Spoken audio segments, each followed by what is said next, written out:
go. Yeah, I'm in the moment producing. You got nice eyes, man. Is this the kind of podcast we're producing? Yeah, man. Yeah. Come with a question, man. Come with a question. All right, cool. I've got one for you actually. What kind of value do you put on money? That's an interesting one. I think my value of money has changed during the course of my life. Like, I think at the beginning, well, not beginning, like, because that sounds like when I'm like 1 or 2 years old, but like at a point in my life, I saw money as being the thing that would change my happiness or change, how I saw myself. That's interesting. And I think as I've got older, I'm more content with myself or more happy with who I am and what I can give to the world. There's the value of money is just, for me, it's just a tool now. Like, it's a tool to be able to achieve certain things or do certain things or along those lines. But when I was younger, it was much more insignificant for me.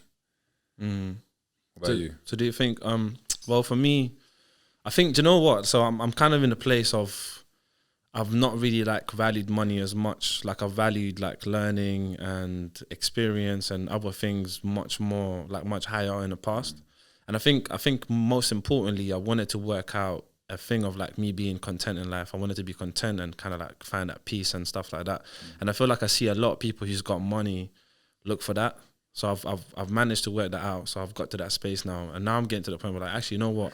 Since I've got to that place now, I kind of want money now, sort of thing. So I want money to enhance my life experiences, just to create some kind of comfort, to be able to do more things for other people with that money as well.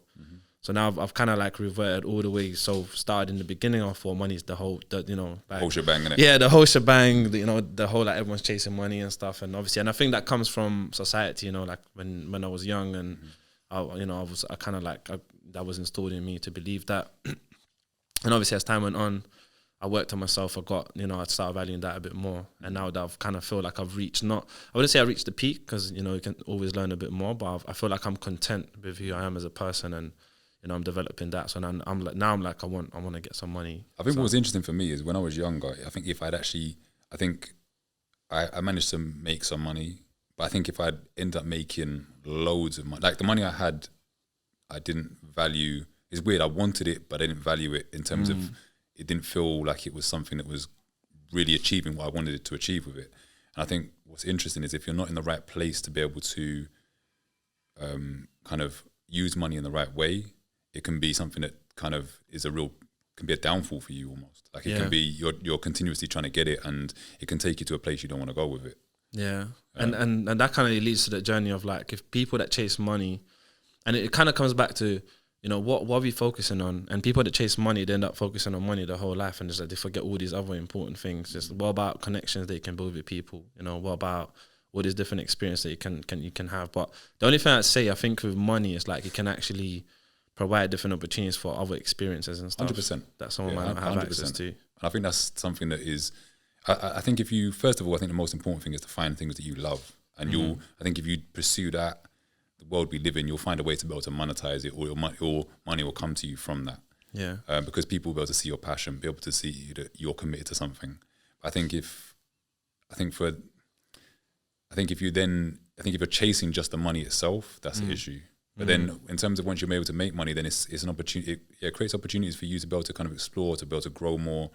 Like everything nowadays, you have to pay for everything. So you have to have money to be able to achieve, or to be able to do certain things. So yeah, I feel like there's two ways of making money. There's one which is like you know what, like Curtis kind of reminds me of that. Yeah, like it's kind of like just buying stuff, selling stuff, and it's just that sort of thing. Just always just like flipping the next thing, or that sort of thing. And that's like kind of like, it's more, I feel like that's more physical. And the other way of just like kind of, it's just about becoming an asset, someone that adds value to something, and then people needing that. But I think that's the interesting thing, is because I think for me, money in itself is money. Like when you said what value do you put on it, I mean, I put the value of money on it, right? There is only that value of it.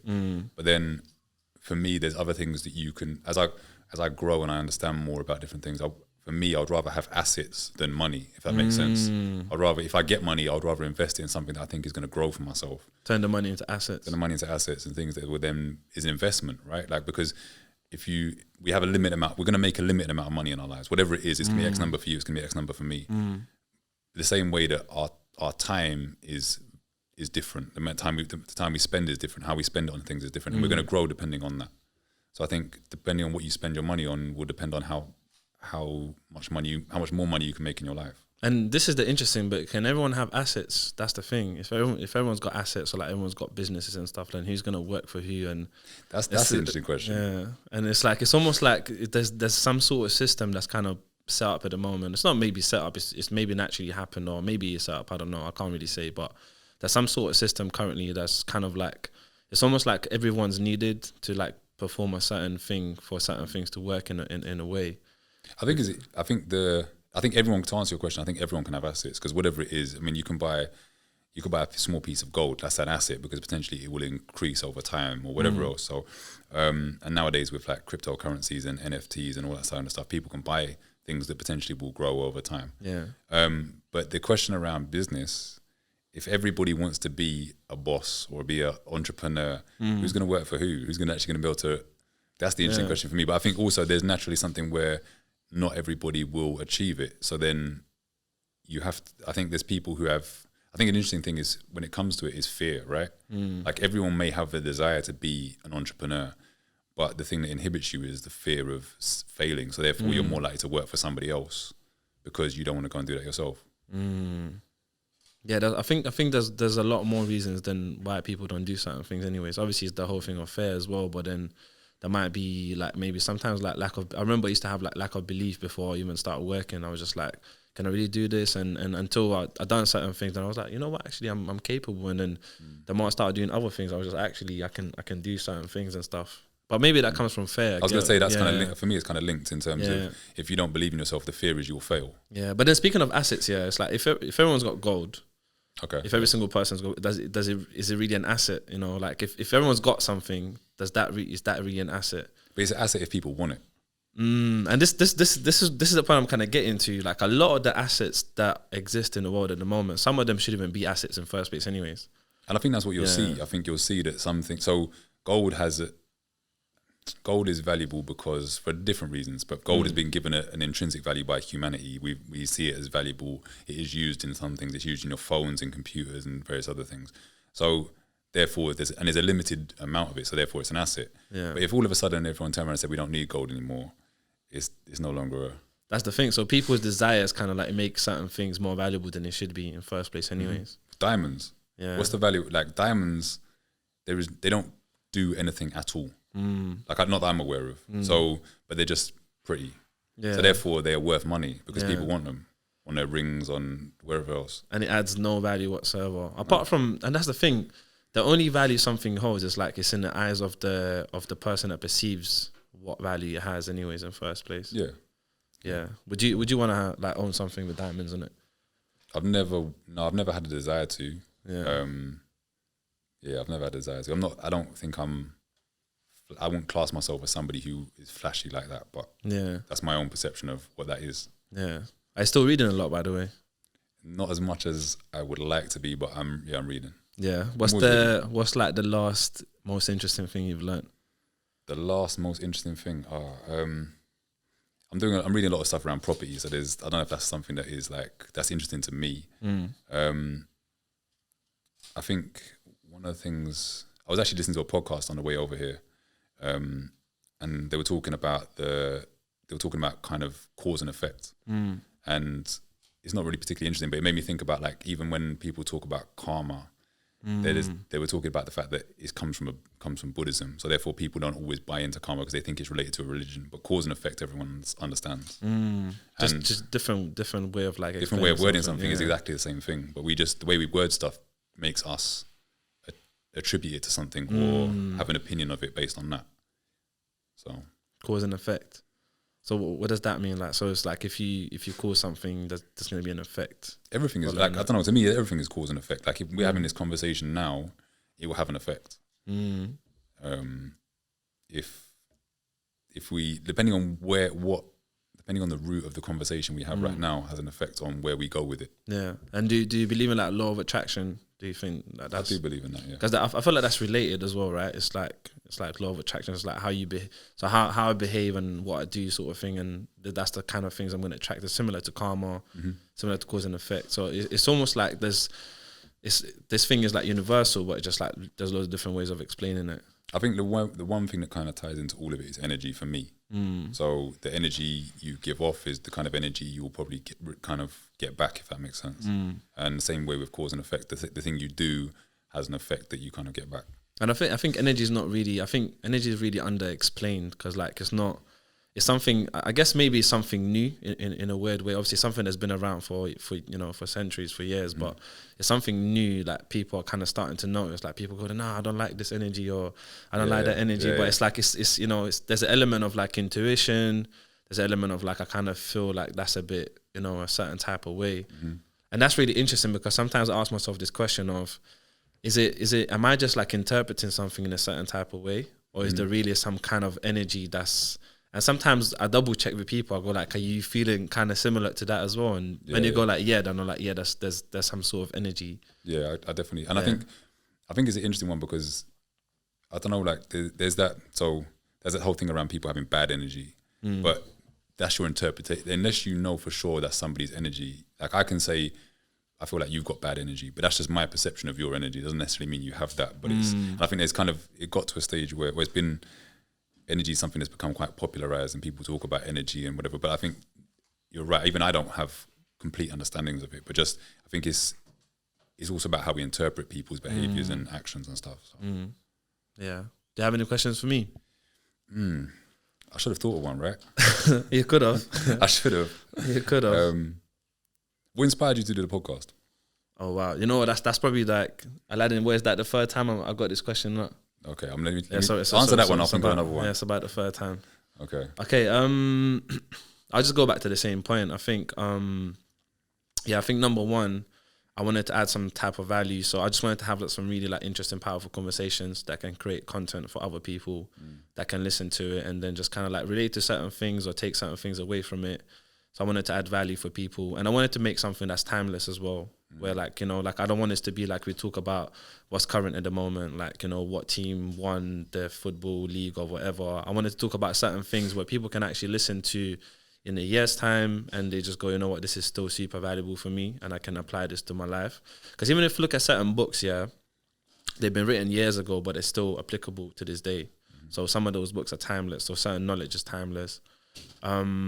So I guess the second thing is about also like kind of providing a platform. Obviously it's early stages at the moment, providing a platform for other people to put the knowledge out, put their outlooks, put their perspective out in life as well.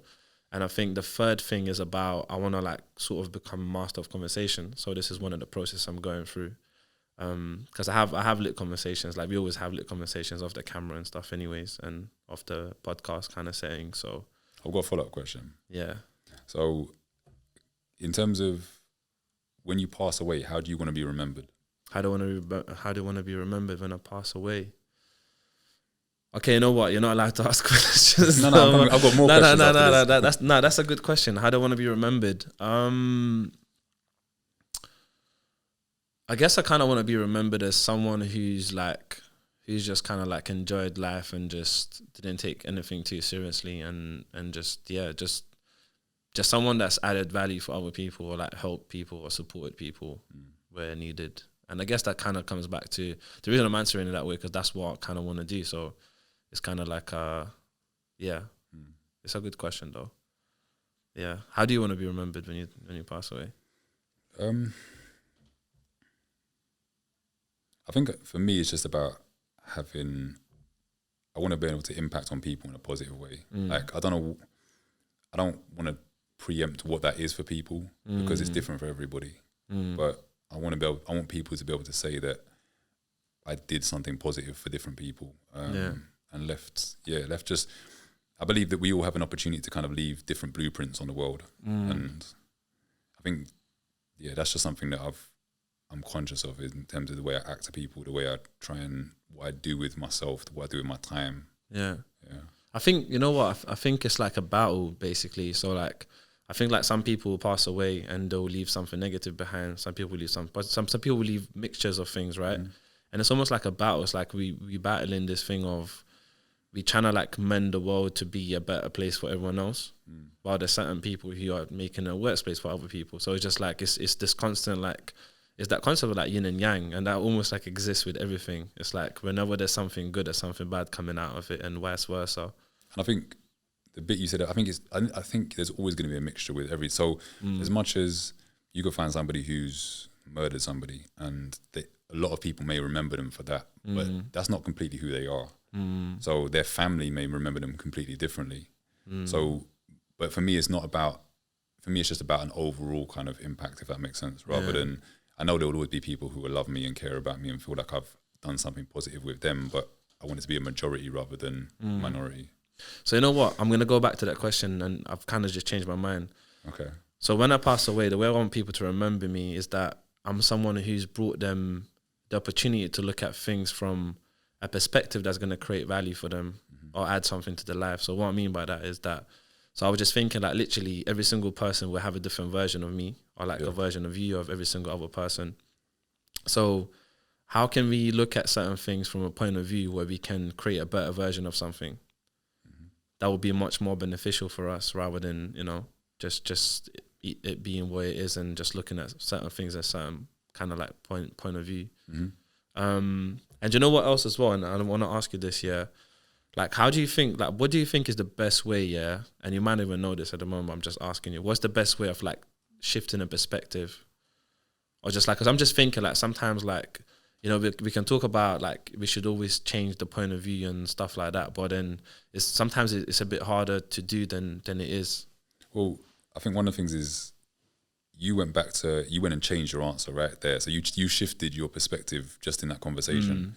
I've coming from a coaching perspective, I feel like sometimes the best way is just to ask the questions, and people will articulate things that are in their mind and then have that conversation. Like this is why I feel like podcasts and conversations like this can be really important, because it's just like I think being able to change your perspective on things is essential, and having conversations, understanding that I have my map of the world from what I've learned in life, but that's just my kind of limited view of the world. But like having conversations with different people, different backgrounds, different experiences, all those kind of things will allow me to see things completely differently.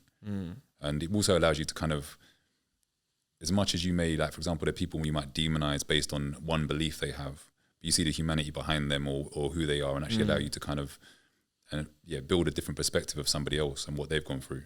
But that's a choice though, right? Like you're choosing to do that.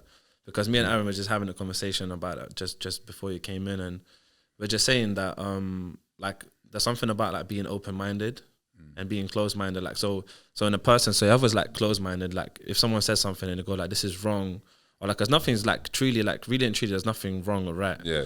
So but for people that are close-minded, they're more likely to say this is wrong because they're already not open to an idea of something else being something else in first place anyways. This is something that I think is so.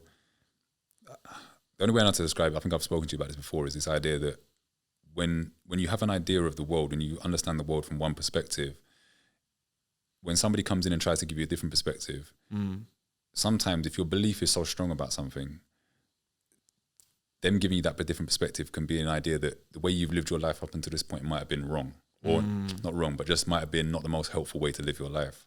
So it kind of shatters your reality of the world up until that point.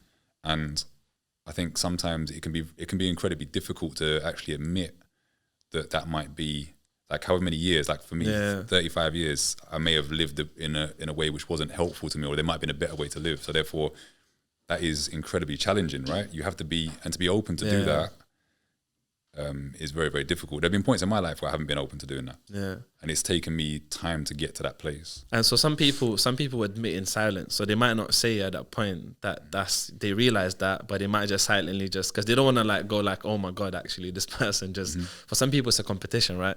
So they might just go away and just be like, you know what, actually, like that was a really like, I kind of see things differently now, and they just do it in silence. You know? I don't mind how you do it. Like if you as long as you change for the better in your life, then it doesn't matter whether you admit it or not.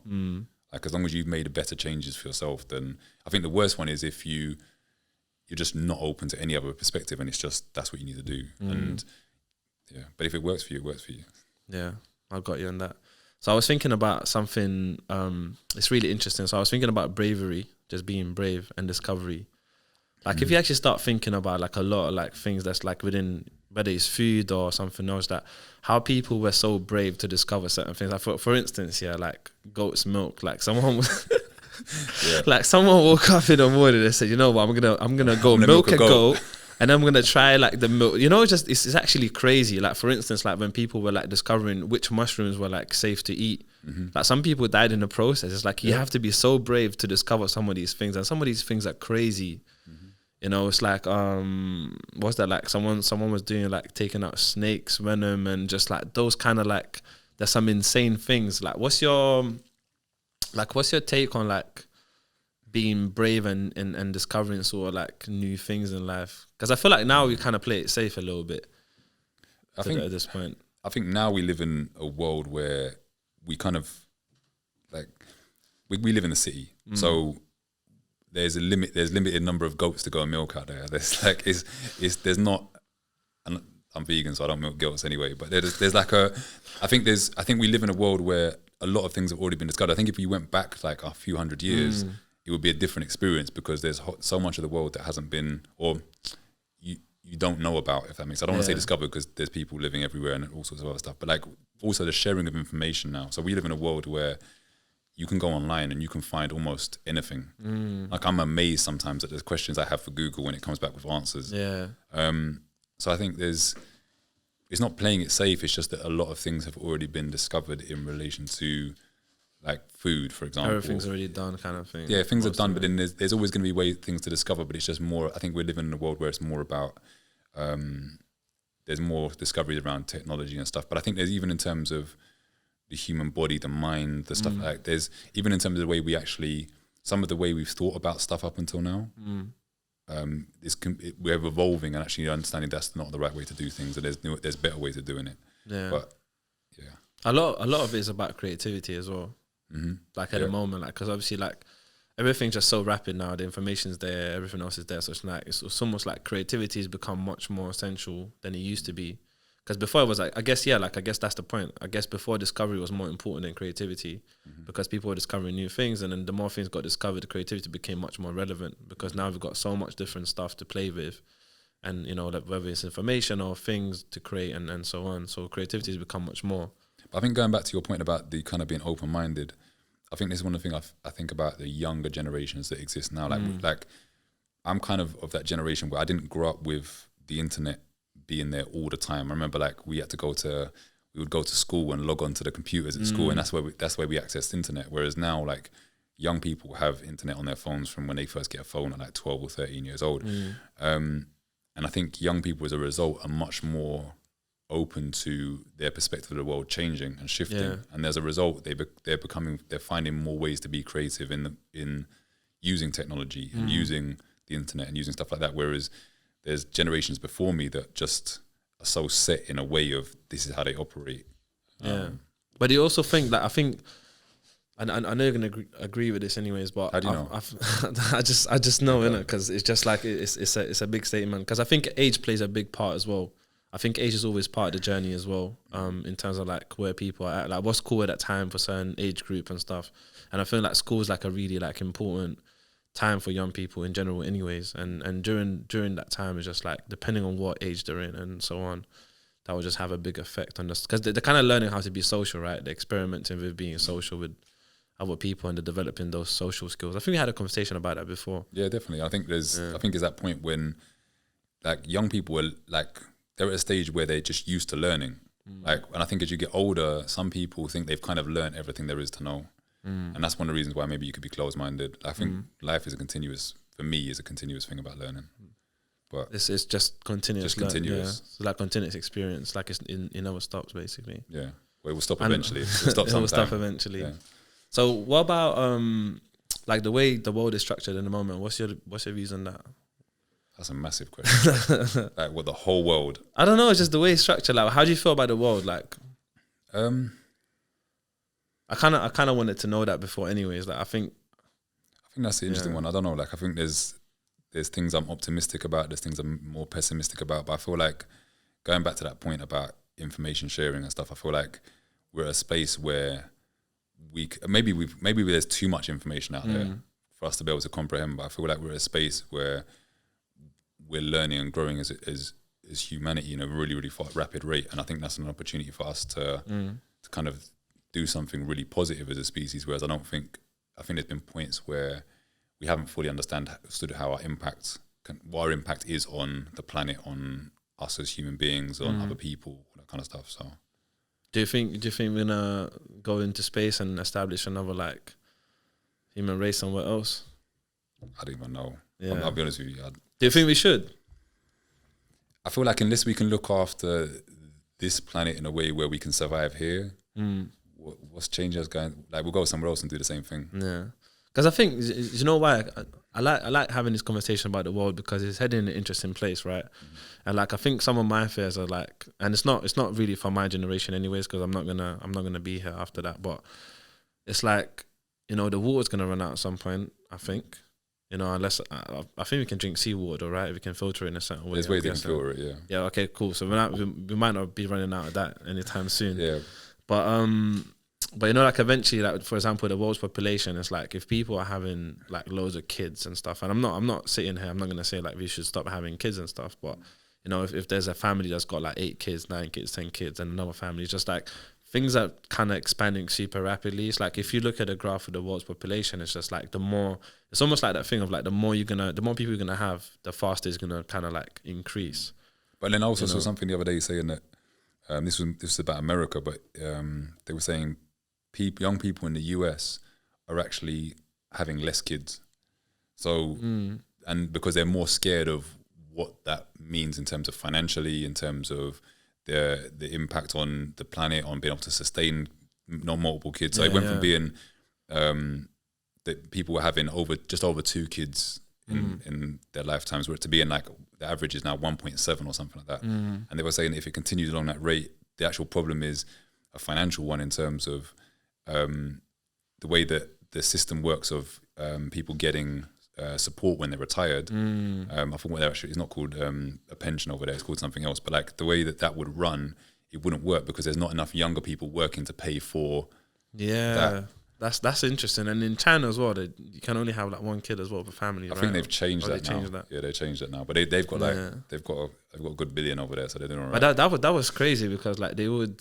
Yeah, they like certain families, if they had a kid, they would actually throw the kid in the street because they didn't want. And there was a whole thing around if they wanted. There was that whole kind of gender bias around wanting to have a male kid. So there was like more girls were being kind of given up in the hope that they would have another kid that was a male. It's insane, man. But also like I'm just thinking like, do we need to have kids anyways? Like, is that because obviously I think. Like obviously, like we have the animal instinct to like reproduce and all of that stuff. That's natural, right? But do we need to have kids? Like, is that because everyone believes this thing of like we need to have kids? I must have kids, and I think it's. I'm not saying I'm against it before people take out the context, but like, do we need to have kids? Like, do we actually have to do that? I think it's almost that kind of animalistic. Like it's an instinct, right? It's like to reproduce. Like if you look at any animal or any species, they try and reproduce. I think from my perspective, I want to be able to have like, I work with young people, so I have an impact on young people on a day-to-day basis, but they're not my young people. They're not my child. And even my child is not like, I don't own them, but they're like, I want to be able to have that impact on somebody through their life and see how they turn out, see what they can do with the world, what they can do with their life. Yeah, and I see a lot of people change like after they have kids, like, you know, regardless of if it's a woman or a man. How do you think you would change? I don't know, man. I think, do you know what? Yeah, I think I'm already kind of like, I've been selfless for quite a while. So I think once I have kids, I'm going to be like super, like probably even more selfless. I'm guessing anyways, but I don't know until I have them. I don't know. Because I see like there's this thing of like loads of people that plan to have kids and they think about kids and stuff, but once they have them, like have you not like, obviously you got friends that completely changed after having kids, and then it's just like, you just go, whoa, there's something, it's almost like there's something in the brain that clicks, and gives people like a whole different view. I think it depends a little bit. So me and Ebbs had this conversation, and it depends a little bit on where you are at the time when you have the child, if that makes sense. Because we were talking about it from a perspective of guys who were kind of on the roads, and having that child was like, they just wanted to kind of give up that lifestyle because they have something that has taken their kind of, they've given them like a completely different perspective on the world, or something else they now live for rather than just themselves. And I think, but then at the same time, if you get to a place where, like, talking to him, he was like, it didn't change him that much because he's kind of he's doing his own thing. He's got things established. So it depends a little bit on where you are, what your mindset is, those kind of things, I think. But then it would act as like, it would enhance. Yeah. Regardless if it's negative or positive, it would still enhance. Because like I've seen like people, like they would have kids, and then, you know, if someone was on roads, like they had kids, whatever, then the person just on roads even more because they don't want to like look after the kid, and they're having certain issues with a baby mom and so on. So it's almost like it would enhance like whatever the person's doing, and you know, whatever road they choose, whether positive or negative, I think having a kid will enhance that. Yeah, I guess or so. Restructure it in a way. Yeah, I think it depends. Again, it depends completely on the individual. I mean, I think having a child and knowing that if you're active in the child's life, knowing that person is dependent on you, I think can only be life changing. Yeah, I agree with that. Yeah, man. If you was to give advice,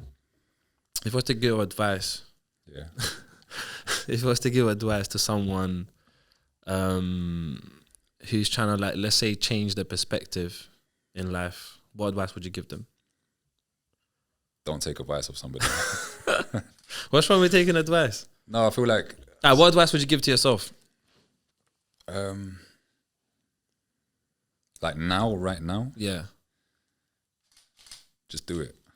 Just do it. Just do it. Whatever it is, just do it. Because I feel like, going back to that bit about fear, I think there's definitely been points in my life where fear has affected what I've done.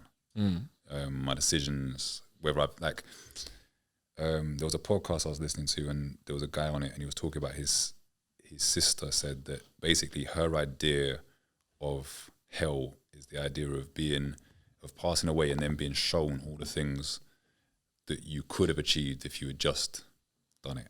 Wow. If you just committed to it.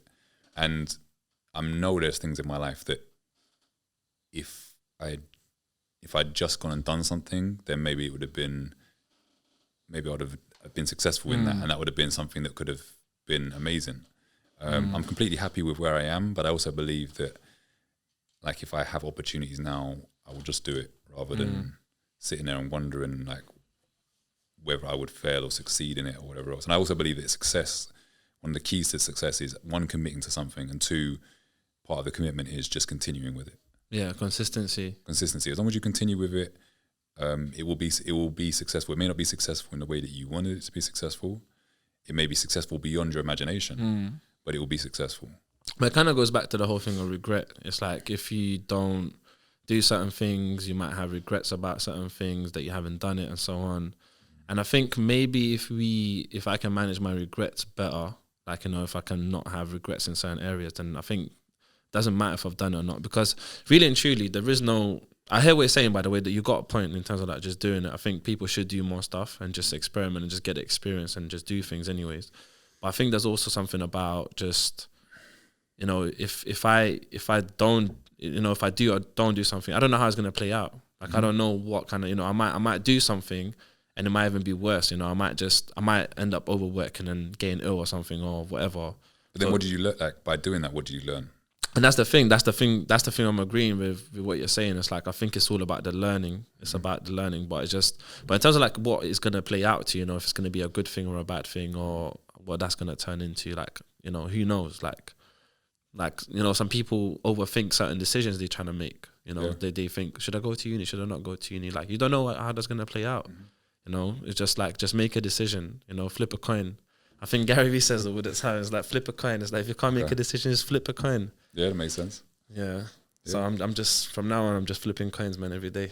Every day, yeah. Yeah, I didn't even got a coin right now, but I was gonna say, like, you need to have one to be able to flip it. I didn't even got a coin right now. But yeah, do you know what? Let me ask you this. So what, like, you mentioned regrets. Is there anything particularly that you regret? Is there anything I regret? No, I wouldn't say I regret. I just think I think I turned my regrets into learning. So rather than so for instance, like I've had things I regretted at that time. So if I go, I regret something, I regret this, or like spending a certain amount of time with a certain person before, the person might not be in my life no more, so on and so on. So I've rather than kind of like just going, I regret this for the rest of my life, I just go, you know what, let me take the learning for what I would have done differently and just do that, when I'm in a similar situation in the future or whatever, just do that differently, So I try to turn regrets into learning. But there's this one question I ask myself all the time when I do things now. Like I just go to myself, would I regret this when I'm dying? Am I going to regret this or not? And if the answer is I'm not going to regret this, then I don't really care about it too much. If I go, I'm going to regret it, then I kind of do it. So going back to the thing of, like you say, when it's just do it. So that's how I do certain things. If I'm, if I want to do something, then I go, if I don't do this, am I going to regret it? If it's yes, then I'll end up doing it. That makes sense. Yeah, I think that's powerful. What should people know about you? Because we haven't done an introduction, by the way. We went straight into it. It's not that we need to. But how would you describe yourself, and what should people know about you? One thing people should know about you. I'm gonna take a page out of your book and just describe myself as a human being. Of our book, not book, mine. yeah, Of our book. yeah. Yeah. Okay, our book. In terms of what people should know about me, nothing to know. I love it. Yeah. That's powerful. And you know what else? Yeah, since you said that, I've realized that it doesn't really matter what the person says. Yeah, it's just about how we interpret things. It's almost like, let me put it this way. Yeah. So you know how people go like, oh, that's a great question and stuff. So there are good questions, don't get me wrong. But there's also like someone can ask the dumbest question ever, but in eyes of someone that's like super philosophical or can reflect like quite deeply, like they can turn anything into something kind of thing. So it's about kind of like the perspective and have a look at things. To go to your point, if we had done the introduction, we could have done the whole introduction and I could have given you a whole like recap of my life, and people watching this would have sat there and gone, that's probably not for me because I don't want to know about this and this. Whereas we just had a conversation and people can judge based on that conversation. Yeah, and then someone else could have been like, yeah, that's for me as well. They could have done, yeah. It could now they have to wait to the end to find out. It could have went both ways, but yeah, that's really interesting, man. Because you know what it is? I'm on this journey at the moment of trying to figure out what's there, and I don't think I'll ever figure it out. It's like, what's the key to life? Like, what's the actual? Like, I'm just trying to work things out. I don't think there is one. I don't think I think there's your key to life. Yeah. So I think you'll work out what is important. Okay, so that's what I'm trying to work out. What's the key to life for me? Okay. And I'm kind of like, so I'm getting to the point of like, there's something about perspective. So there's something about how people look at things in terms of like, and that also adds on to like understanding that people look at things differently. So it's okay. So it doesn't matter too much, There's also something about, we have this one experience that we're going to kind of go through anyways. And then that's going to like kind of come to an end. There's something about, people talk about legacy a lot, but I'm not really applying that too much because I'm thinking that legacy is going to disappear. And really and truly, whether the legacy is there or not, like some people might not even care about the legacy anyways. So so the question is like, is it actually important to build a legacy or not? There's also something about connection, being connected to people and having authentic, genuine connections that you can, and where you can just be yourself. You don't have to like force anything. You enjoy spending and sharing space with like other people and stuff. There's something about that.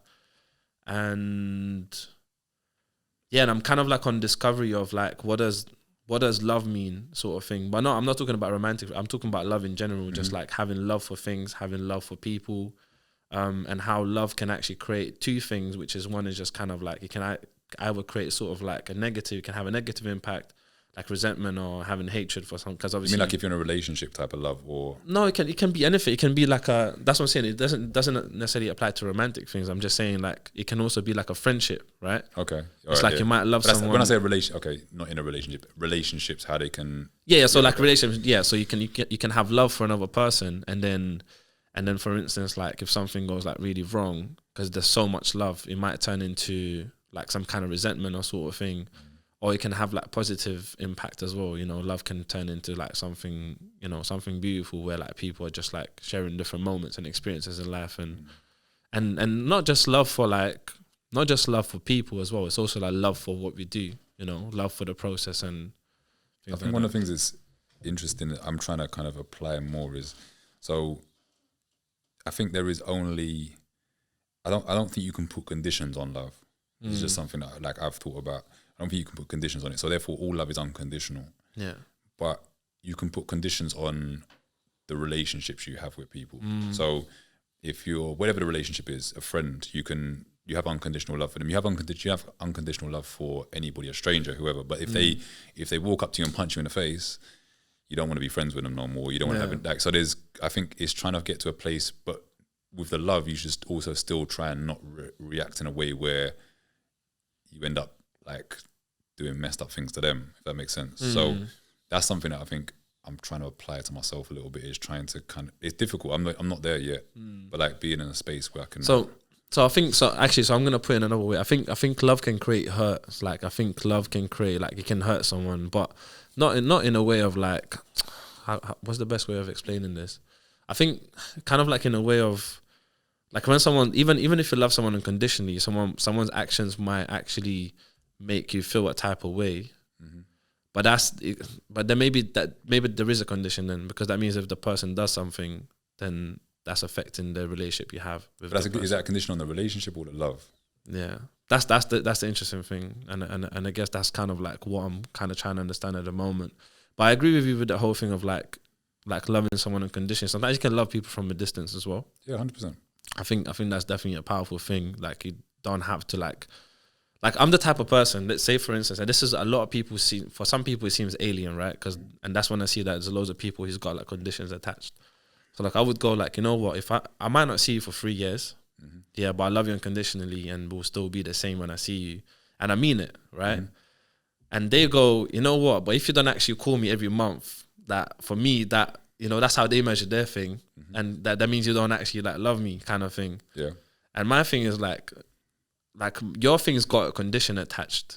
You know, like their thing's got a condition attached, because they're saying if you don't call me every month, and that's how they're measuring love. So a lot of people, to be honest, majority of the people I speak to, I meet, they always have some sort of condition attached to it. But that's, to me, that would indicate that it's, I don't know, this is my perception of it, but that's not really love then, because the love is, I love you for who you are. And it doesn't matter whether I speak to you, I may not speak to you for 10 years, but like who you are as a person, unless you change dramatically, like I still, even then actually, I still just love you for who you are. But like there's a condition on the frequency in which I may talk to somebody based on the way they act. If that makes sense. And I feel like it's also about having unconditional love for myself. Yeah. So I don't want to put myself in a space where I'm having to invest time and energy and just different things into somebody who may not be in the space where like I'm having to constantly look after them or constantly do things for them, or it's not beneficial to me. So it's also about like, okay,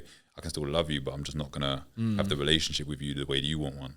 So there's something around and I guess maybe conditions and boundaries are kind of the same thing, right? In this instance. Yeah, maybe. I'm having conditions or boundaries, like it's kind of similar, I guess. Yeah.